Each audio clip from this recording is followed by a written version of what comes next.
General PK Sehgal is with us on the broadcast. Group Captain Augustine is also joining us on the broadcast. I just want to put this on our screens for a second. Mr. Pahalgam stays with us. Mr. Pahalgam, stay with me for a few more minutes, sir, because here is a photograph that you can put on our screens. Now, in the helter-skelter video, which is obviously being shot in very rapidly with rapid hand movements, I've asked my team to slow it down frame by frame, and this is what they have found. So, in the videos, you can see this man. He's got a head full of black hair. He's wearing a maroon kurta, a grayish green salwar. He is very obviously carrying, I think that pretty much to me looks like an AK-47. Okay, it's a photograph that has been taken from behind. Okay, gray pajama, maroon kurta. Okay, he's got a full head of hair. His black hair, it's on the longish side. Okay, and from the sequence of events, he's walking around, trotting along and looking for victims. And yes, we are pretty sure he's carrying an AK-47. Now, the authorities have released 4 photographs. Can we have a look at them? Okay, let's put them on our screens as well. Okay. Now, I want to meanwhile put perspective to what has taken place.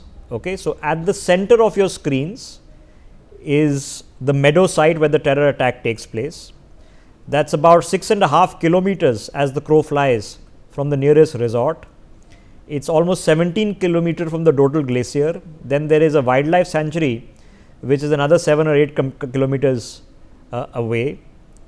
So it's a well-known tourist site. It's not an alien tourist site. Let's just zoom out and get us further perspective. So, if you understand Amarnath Yatra, then you know that the Amarnath Yatra has a base camp. So, this meadow site is roughly about 8 kilometers from the base camp. Okay, there is a Hilton Hotel which is on that Amarnath Yatra roadway. Okay, which is about 6 kilometers from this site. If you go further away, and if you recognize a little bit of the topography, Avantipura, Pampur, Pulwama.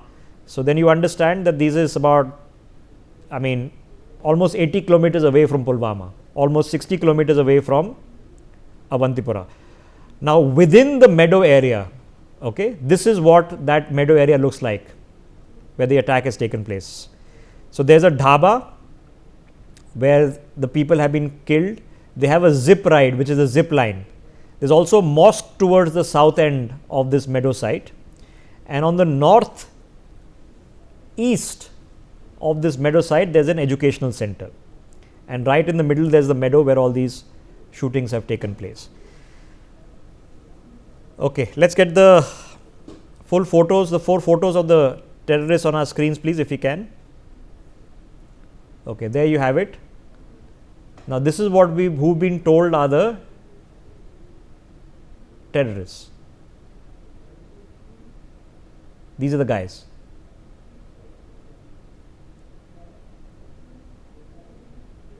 All right. Now, what is palpably obvious is that at least the man on the first, which is terrorist number 1, who's been identified by name Asif, I am assuming that by the hairs, this is the man with the longish hair that we've seen a photograph of. He is clearly carrying an AK-47. They're well equipped, and we've learned from the shooting that they are well trained. Can we play the videos also where we can hear the shooting? General Sehgal and Group Captain Augustine, I'm going to request you, sir, I'm sure you've already seen these videos, but you'll be able to hear the audio. We're going to put out these 2 videos and play them again. Can we play those 2 videos where we can hear the shooting, please?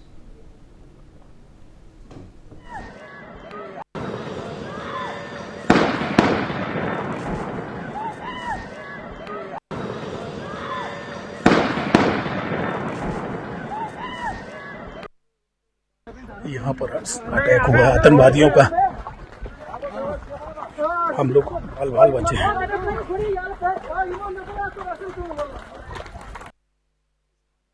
उमरा चलना यार, ओ ये था कोई दिसता जहांगीर तो यार बिहारियां पीछे जुलदे यार, तू मौत की कश्मीर की है।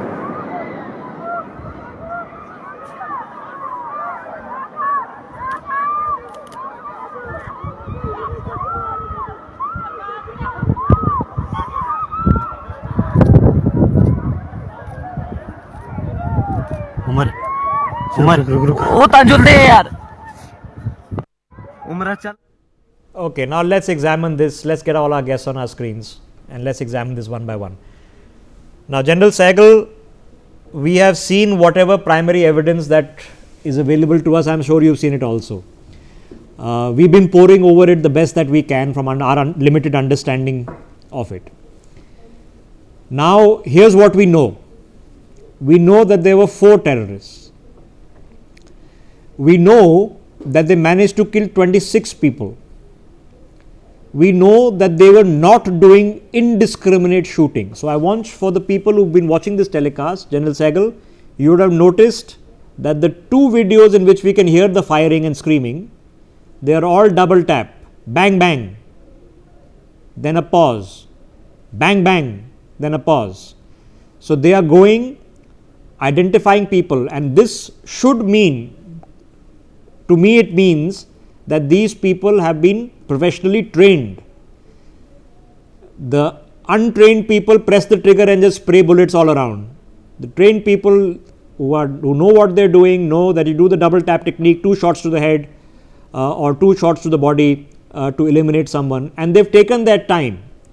We also know that the casualties are spread over a vast area. Some of them are in the field where they were having a picnic, the others are in the dhaba, some of them are closer to the tree line. Now this is several acres. We also know that they were operating for several minutes. We also know that some people did manage to escape, but many people were literally killed where they were sitting. And finally we know that at least one male individual, his body was left disrobed. He was stripped naked before he was killed.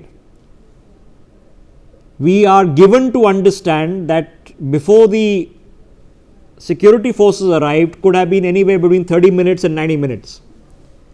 Now, we know a manhunt is on.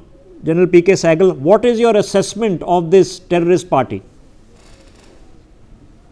The attack was very well thought through. The area was selected with great care and deliberation. They selected a place where there was virtually no escape route, and the security forces would take a long time to come to that area.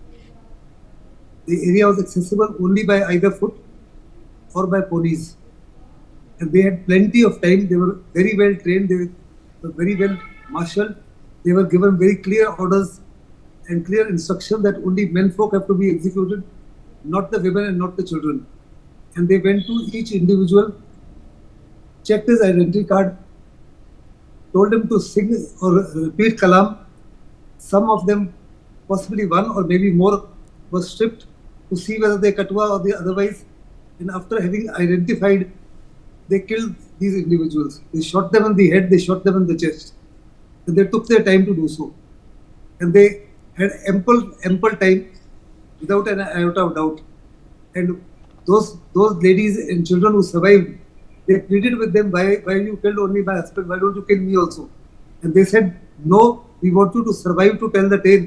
Go tell the Prime Minister Modi as to what happened. Okay, so how is then this different? Because unfortunately, like I said, sir, if we've lived long enough, we've seen nasty things happen in the world around us. So we've seen bomb blasts where somebody put something into a dustbin, which is a time device, or somebody parks a rickshaw or a car or a cycle with a bomb. We understand suicide bomb blast, where somebody walks in and indiscriminately blows themselves up, killing as many people. Then we've seen what happened on 26/11, that reasonably trained terrorists come in, they've armed to the teeth, they've got grenades, they've got rations, and they are in it to lay siege. How is this different? In 26/11, they used prophylactic fire to kill as many people as possible, to do as much damage to property and lives. Here their intention was very clear, not to harm the children, not to harm the ladies, but to execute only those who were identified as Hindus. This was very well thought through by the Pakistani dispensation. This attack has been masterminded like the Mumbai attack by the Pakistani deep state, by the Pakistani ISI, the army, and the Pakistani establishment. Okay, so we have definitely got one guy's photograph on the spot, okay, and we think this is terrorist Asif, okay. We can't see his face, but you can see that of the rest of them have short hair, This is the only man with the long hair, so we assume it's Asif. You can clearly see his maroon kurta, he's wearing a grey shalwar, and he's carrying an AK-47. It's clearly visible. In front of him is literally a sheet where somebody was doing a picnic. All right, the grass is pretty richly green over there, and so this has been caught from one of the videos. Now let me get Group Captain Augustine here. Group Captain Augustine, from what we have just witnessed and I've described and tried to at whatever best analyze for you, what is your assessment on this terror party? Couple of things is very, very clear. First and foremost is the area where the attack has happened. I've lived here, walked this area right from Manhunt, Pahalgam and upwards. Even from Avantipura, we've gone by road as well to this place. It's not possible that they have not come in earlier and settled themselves in maybe a month or two, got local support, weapons, money, food. So lots of OGWs are involved. Now the question is, the amount of tourists, 2.35 crore this year, the amount of, this financial year, the amount of tourists that have poured in, even if one tourist spent, say, at the minimum 15 to 20,000 rupees, you're looking at a huge number of, huge amount of money being spent locally, and which is why the locals are feeling the pinch. So you have the locals who want the tourists to come in because that is bringing money into their pockets. And you have the OGWs who are seeing that their grip on the situation, on the valley is going away. The amount of money that center used to give them, and 90% of them they used to pocket, and which fair enough. Fair enough. But if you'll allow me, sir. I'm just coming to that point. So you have two factions of people. The second faction has 200% helped them, and this guy, the Abu Allah, whatever his name is, he's been in this area for very, very long time. He's not been caught killed or whatever. So it's very, very clear that you have the foreign TROs and the local support all coming together to execute this. That is absolutely clear. Now the course of action depends on how you're going to utilize this information. I'm sorry, I'm slowing it down with this interjection. I'm trying to take a step by step. Okay, amidst whether we bomb the BJPers out of Pakistan, which should be an option on the table, we also have to conduct a manhunt. We have to catch these guys. So I'm trying to take an assessment of what we have visually seen and understood of this terror party. That this is a different, well reconnoitered, well planned. They know what they're doing. I can tell from the double taps that they are well trained. They are going for the definition of indiscriminate firing versus discriminate firing has just been witnessed by all our viewers. They are doing discriminate firing. They're not just shooting around willfully, trying to aim at the trees and hoping that some bullet hits someone. They are not shooting at a group of people. They haven't come and blown themselves up. They haven't rammed a bus into a CRPF convoy or a Maruti car into a CRPF convoy. They are going through a systematic execution style, knowing that they have plenty of time to do it and plenty of time to get away. And they've had a head start. So let me get Mr. Bhargav back in. Mr. Bhargav, let's assume that they had half an hour, 45 minutes, 1 hour head start before the security parties managed to arrive. Do these people generally go to ground? As in they have a hideout somewhere that they'll be hiding, or they'll try to merge with the local population, or do they try to run towards the LOC? Because in this operation, the support of the local or the hand of the local is undeniable. Because unless some local people are with them, they cannot carry out the recce of the area. They cannot plan in such a meticulous way that they select a place where they know nobody is coming in next 1.5 hours, no rescue team is coming, no security force is coming, and then the time chosen by them, okay, let us do it around 3 o'clock so that by the time the security forces move in, it gets dark and they have very easy escape from this area. Number one. Now, what I feel from all the inputs that I get that they would not try to escape right at the moment, because they know that the security will be tight everywhere and all around. Say, and the area, that higher reaches of this area, it is very dense forest, and perhaps security forces, if they go there, they will take a lot of time to identify in which area they could be found. So what I feel, this is just my feeling, there may be some other options also. They would stay put for some time just after getting away some 2, 3 kilometer, 4, 5 kilometer, and then they wait for the dust to settle down. Number one. Number two, when these type of terrorists they come with have at least one thing in mind also, that even if they get killed, they are going to Jannat, where 70 hoods will be waiting for them. So that is something which is what you call that, fed in their mind, so that they are not scared of dying. So just waiting कि अच्छा Okay, भाई but ठीक but है, I मर just want to जाएंगे इसलिए क्या distinguish होगा. one thing, and I just want to distinguish one thing with the help of General Sehgal. General Sehgal, now there is a difference here. The difference here is this is not a man in a car trying to ram a CRPF bus with 70-80 kilos of RDX in the boot. These men have an exit strategy. Okay, they are not suicide bombers or suicide terrorists. They seem to have an exit strategy. Now, if they have an exit strategy, what should we conclude could it be? I want your opinion on this. Would they stay as a group? Would they more likely split up? Would they have a pre-planned destination? Would they try to merge with the local population? Would they have a hideout? Or would they try to make it to the LOC? LOC is too far away. They came through the Pir Punjab ranges, and the nearest LOC is anything between 80 to 100 kilometers. It is almost an impossibility for them to get away without being noticed. The entire area has been cordoned off. The drones surveillance is being carried out. The helicopter surveillance is being carried out. All exit routes have been totally blocked. It will be very, very difficult for them. But in the meantime, with the support of the locals, they will go to a hideout and hope like hell that they are not located. Also, they will possibly divide themselves into individuals, so that individually they can escape much better than collectively. Because the security forces will be looking for 4 people, 3 of whom are distinctly from Pakistan. They came from across the border. Only one of them has been is a local. And with the assistance of those people, they will try and hide somewhere. May not be in the jungles, but will they be able to get out of this jungle is a huge question mark. Okay, so what seems obvious is that these people does not strike me from what we've seen in the past 24 hours as the people who just came in to kill themselves. That okay, we are all on a suicide mission.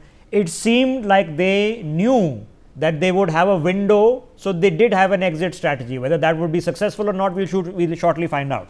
Okay, it seems logical, as you've heard from General Sehgal, and this is why I've shown you the maps. Okay, everything that is bordering the LOC is 80-90 kilometers away. Okay, so can you jog 80-90 kilometers? Probably not in a few hours. Well, no, certainly not, right? So then, two options. Either you are going to a pre-planned place where you are expecting the security forces to catch you, and then you are going to have a shootout with the security forces. The other option is you want to escape and you split up and try to merge in either through a hideout or merge in the local population, change your clothes, shave your beard and try to escape that way. Wing Commander Justin, now it's been 24 hours, sir. We don't have any operational knowledge whatsoever of what the status of the manhunt is, but we do know that it has not concluded, and it is logical to say that with every hour that passes, the more difficult the trail gets. So how do we find them, sir?